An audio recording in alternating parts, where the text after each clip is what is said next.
Ciao a tutti e benvenuti in questo nuovo video. Oggi preparo la crostata con la frolla montata e visto che mi avanzavano delle arance, ho deciso di preparare una marmellata con cui ho farcito la crostata.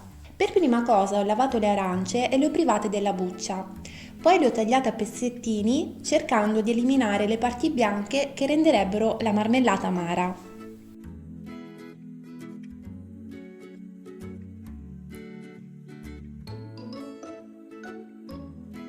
Ho pesato la polpa delle arance e ho aggiunto il 50% di zucchero rispetto al peso della frutta. Quindi per un chilo di arance ho aggiunto 500 g di zucchero.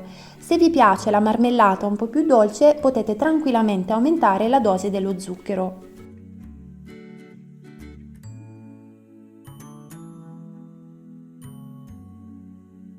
Ho aggiunto una stecca di cannella e ho portato la pentola sul fornello, tenendo la fiamma al minimo. Ho lasciato cuocere per circa 50 minuti, mescolando di tanto in tanto.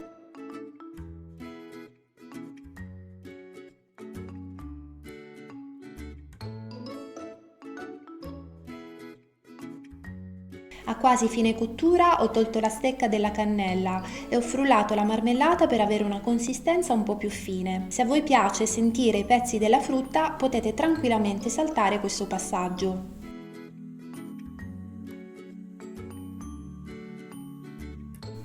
Il trucco per capire se la marmellata è cotta è quello di versarne una piccola quantità in un piattino e se inclinando il piatto la marmellata scende lentamente, significa che è pronta.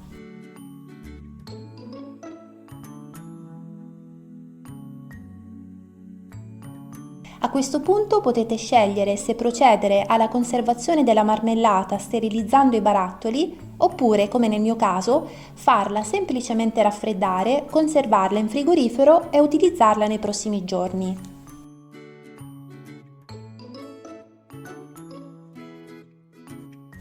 Vediamo adesso la preparazione della frolla montata. Ho versato in una ciotola 150 g di burro che ho fatto precedentemente ammorbidire a temperatura ambiente. Ho poi aggiunto 130 g di zucchero a velo e ho montato con le fruste per circa 3 minuti.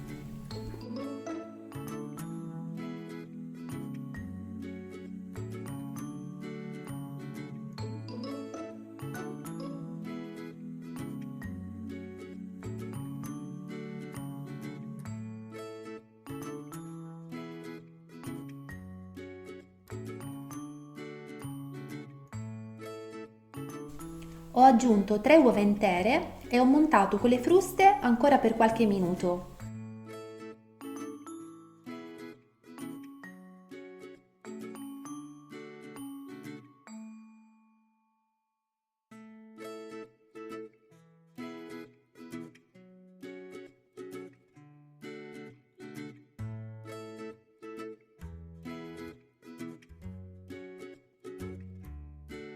Per dare un sapore più particolare alla frolla, ho scelto di non utilizzare soltanto la farina, quindi ho tritato 50 g di mandorle che possono essere sostituite anche con delle noci o delle nocciole.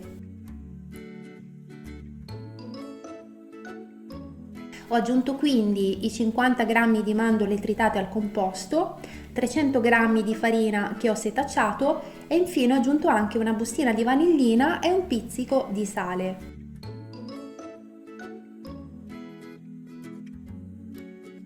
Quando si aggiunge la farina, bisogna mescolare giusto il tempo necessario per farla amalgamare al composto, poiché la frolla, se è lavorata troppo, diventa elastica e quindi perde la friabilità. Se notate, come nel mio caso, che il composto è troppo denso, potete tranquillamente aggiungere un pochino di latte per farlo diventare più morbido. Ho versato più della metà del composto in una teglia da 26 cm che ho precedentemente imburrato. Ho farcito con la marmellata ormai fredda e ho versato il resto della frolla in una stacca a poche creando le strisce della crostata.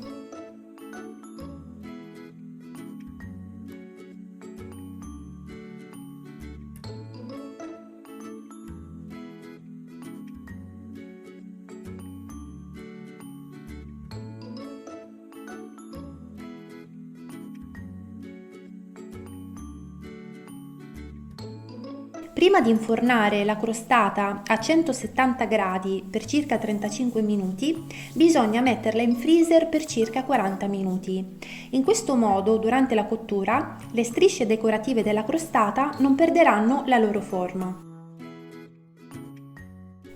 Ed ecco qui, questo è il risultato della crostata che ho appena sfornato. Devo dire che tra la marmellata d'arance che ho fatto in casa e la crostata appena sfornata c'è un profumo che è fantastico.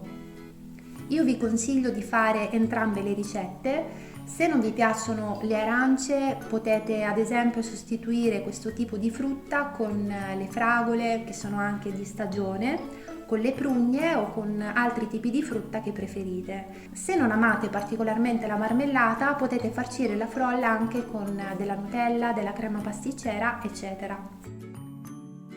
Io come sempre ti ringrazio di aver seguito il mio video. Se ti fa piacere ti invito ad iscriverti al canale e a lasciare un like o un commento. Grazie e alla prossima video ricetta!